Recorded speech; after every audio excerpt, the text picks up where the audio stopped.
Con la doctora Diana Velasco. Ella trabaja en el campo hospitalario y nos va a contar un poco cómo es el proceso de evaluación en su campo. Ok, perfecto. Bueno, desde el contexto, desde el contexto hospitalario, cuando nosotros hacemos procesos psicológicos, ya sea apuntándole a psicología clínica o psicología de la salud, tenemos que tener siempre muy en cuenta el contexto en el que está el paciente. Es decir, que la evaluación se centra en, por ejemplo, determinar una afectación psicológica a partir de una enfermedad médica o a partir de una hospitalización en la unidad de salud mental. ¿Eso en qué consiste? En que nosotros debemos hacer una evaluación igual de rigurosa como si estuviéramos en consulta particular. Digamos que lo primero es establecer las características del contexto terapéutico, explicarle muy bien a los consultantes en qué consiste nuestra atención, explicar también los principios de confidencialidad, mostrar cuál es el alcance que puede tener el proceso y qué es lo que hacemos nosotros y cuáles son las herramientas con las que nosotros podemos ayudar. A partir de eso nosotros recibimos un motivo de consulta o una queja puntual en la que el paciente nos está mostrando qué quiere trabajar. ¿Qué pasa? Que en el contexto hospitalario a veces la queja o el motivo de consulta no es directo, sino que llega a partir de, no sé, una remisión del médico tratante que ha identificado una serie de cosas en las que nosotros podríamos ayudar. Pero con todo y eso es importante que nosotros especifiquemos con el paciente cuáles son las razones por las que él creería pertinente nuestra atención. Entonces, a partir de que nosotros tenemos un motivo de consulta, nosotros empezamos a organizar de qué componentes tendrá que constar nuestra evaluación, cuáles son las estrategias por las cuales nosotros vamos a utilizar. Entonces, lo primero es recolectar información suficiente en la forma en la que se manifiesta, en los contextos en los que ocurre. Como estamos hablando de un contexto hospitalario, también tenemos que tener en cuenta todos los antecedentes médicos y las razones por las que la persona está acudiendo a la consulta en el hospital. Tenemos que preguntar también si hay consumo de sustancias psicoactivas, cuáles son los hábitos de vida de la persona, cuáles son sus rutinas, en qué invierte su tiempo libre. O sea, tenemos que tener toda la información posible, lo más detallada, para que nos permita darnos cuenta cómo es que esta persona está asumiendo su vida. Okay. Y esa recolección de datos, de información, se da a través de... Entonces, las estrategias que nosotros podemos utilizar para recolectar los datos son varias. El contexto, digamos, hospitalario nos reduce un poco, por ejemplo, en cuanto a la aplicación de pruebas, aunque depende del hospital, pues digamos que se han abierto más posibilidades, pero generalmente nosotros lo hacemos a través de la entrevista, ¿sí? Puede ser entrevista estructurada, semiestructurada o abierta, un poco también eso depende de la experiencia que nosotros tengamos en el acercamiento de este tipo de pacientes. También podemos utilizar la información de terceros. Entonces, si es un paciente hospitalizado, nosotros podemos revisar los reportes de enfermería o podemos acceder al médico para que nos cuente un poco, pues, de qué se trata la condición del paciente. También podemos vincular a los familiares. Muchas veces los pacientes hospitalizados cuentan con un cuidador que está pendiente de su salud, entonces también podemos acceder a información por parte de ellos. Podemos utilizar registros. En algunas ocasiones también, cuando son niños, podemos utilizar el juego como medida o como estrategia para evaluar lo que estamos interesados en conocer. Cuestionarios, autorreportes, también autorregistros. El contexto del hospital, digamos que es un contexto muy controlado, entonces nos permite acceder a medidas, por ejemplo, fisiológicas que en el contexto, por ejemplo, del consultorio no lo tendríamos posibilitado. Esas son cosas. A partir de que se ha obtenido toda la información, que sí, ¿cuál es el paso siguiente? Entonces, nosotros tenemos que mirar, como les decía, estamos hablando de un hospital, aunque a veces es posible tener a un paciente durante mucho tiempo en el hospital cuando tienen hospitalizaciones prolongadas o sus enfermedades crónicas, podemos tener acceso a ellos, pero generalmente nos toca pensar en intervenciones rápidas. Por ser intervenciones rápidas, no quiere decir que no evaluemos suficiente. ¿Eso qué implica? Que cuando nosotros tengamos toda la información del paciente, vamos a empezar a plantearnos hipótesis y a partir de las hipótesis a diseñar un plan de intervención, ¿sí? El plan de intervención obviamente debe dar respuesta a la problemática del paciente, que muchas veces es distinta al motivo de consulta que ellos nos han planteado. ¿Por qué? Porque nosotros en el proceso de evaluación nos podemos dar cuenta que esa queja puntual está relacionada a muchas otras cosas y que si nosotros intervenimos sobre esas otras cosas, vamos a lograr una mejoría en esa queja puntual que nos presenta el paciente.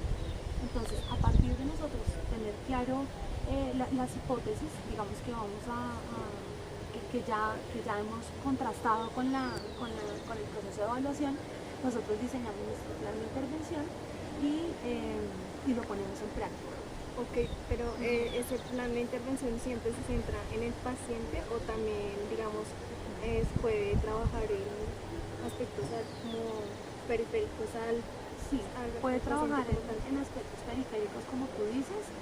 Como les digo, podemos incluir a la familia. Muchas veces cuando necesitamos que nuestro paciente, a partir de eso, hacemos procesos de psicoeducación, cuando ya el paciente ha recibido un diagnóstico y tiene que ajustarse a condiciones específicas, entonces también esa información hay que trasladarla a la familia. Muchas veces no solamente la familia nuclear, sino la pareja, o muchas veces nosotros recibimos en los hospitales pacientes que están institucionalizados, entonces hay que compartirle la información, obviamente guardando siempre el secreto profesional, pero a las personas que se hacen cargo de ese paciente.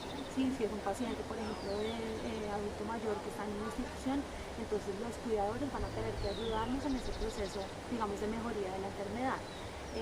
Nuestro trabajo en los hospitales siempre es interdisciplinar.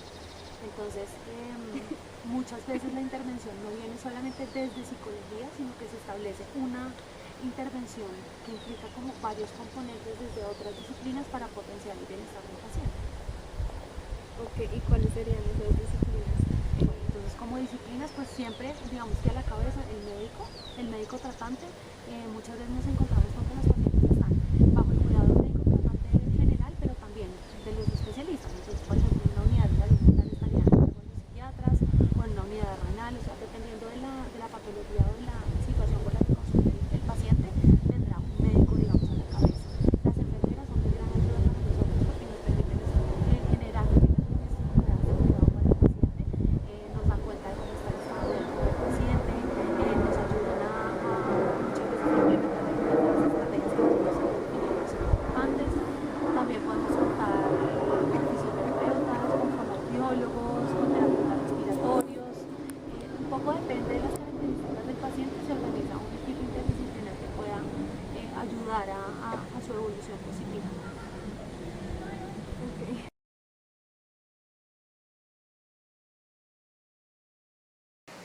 Diego, ¿cómo estás? Mucho gusto, me presento. Mi nombre es Diana Velasco, yo soy psicóloga, y bueno, vengo a visitar. ¿Cómo te has sentido en este cuarto? ¿Tú te vienes en un buen lugar? No, me he sentido muy bien, me he sentido muy solo en este hospital. Cuéntame tú por qué estás hospitalizado. Me diagnosticaron cáncer en los pulmones. ¿Hace Me están cuánto haciendo tiempo? las quimioterapias. Ok, ¿y hace más o menos cuánto tiempo estás con este diagnóstico? Más o menos hace como 2 meses. Hace 2 meses, o sea que yo podría pensar que estás en tu segundo ciclo de quimioterapia. Sí, estoy en mi segundo ciclo. Ok, ¿y cómo han sido esos ciclos? Ha sido muy duro porque no cuento como con el apoyo de mi familia. Ok, estás acá solo y no me han venido a visitar.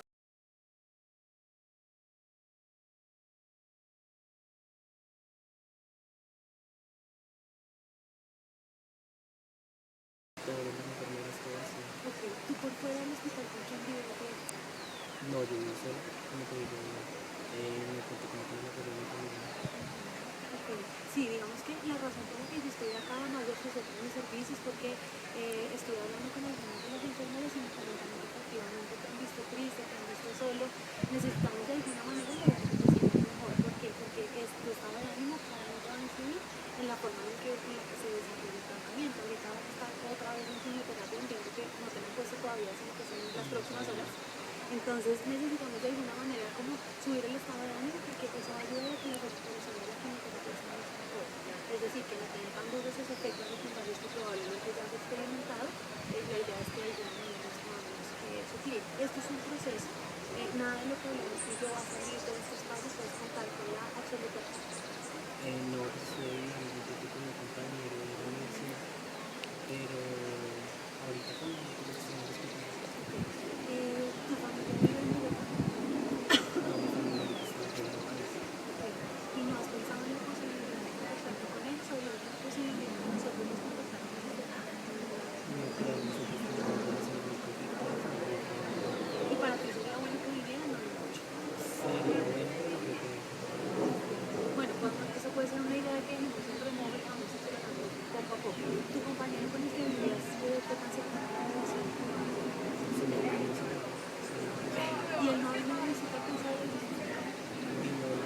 para mirar la dieta que te mandaron, porque de todas maneras es un poco más, digamos, ligero y saludable mientras el proceso de quimioterapia. ¿Qué te gustaría que pudiéramos hacer en este espacio para mejorar tu estado de ánimo? ¿Qué te gustaría? ¿Te gusta ver televisión, por ejemplo? No mucho. No mucho. No me gusta la ¿Las televisión. películas te gustan en cuanto a la Las televisión? películas sí. Ok. Me gusta Si mucho yo el cine. lograra que de alguna manera también un DVD a tu habitación, ¿te gustaría? Sería bueno un ¿Qué poquillo tipo de de sí. películas te gustan? Películas de ficción. Ok, bueno, ahorita digamos, la próxima vez que nos veamos podremos hacer una lista para que yo les considere. ¿Te parece? Sí. ¿Qué más te gustaría que pudiéramos, qué crees que podríamos hacer ¿En qué sentido? para organizar acá el cuarto? Entonces, por ejemplo, se me ocurre, ¿te gustan los juegos de mesa? Fácil. Como te digo, yo entiendo que no es fácil, entiendo que estar enfermo y además estar solo son como dos variables que se enfrentan y que empeoran la situación. Pero acá puedes sentirte apoyado, nosotros somos un equipo que va a estar todo el tiempo a tu disposición. Es muy importante que nos hagas saber cualquier cambio o que nos hagas saber si te estás sintiendo mejor o peor. Es normal que en los próximos días te sientas un poquito peor por los mismos efectos de la quimioterapia. Pero con el paso del tiempo, verás que tú mismo te puedas ir como adaptando a este proceso que no va a ser cortico, ¿no? Entonces nosotros buscamos forma de paliarlo y de hacerlo más vivible para ti. ¿Te parece? Bueno, ¿hay algo que pueda hacer por ti en este momento puntual? No, en este momento no tengo nada. Ok, ¿te parecería bien si yo pasara, no sé, todos los días en las horas de la mañana a visitarte para que planeáramos diferentes estrategias? Sí, sí, sí. Listo, bien, súper, me encantó conocerte y ojalá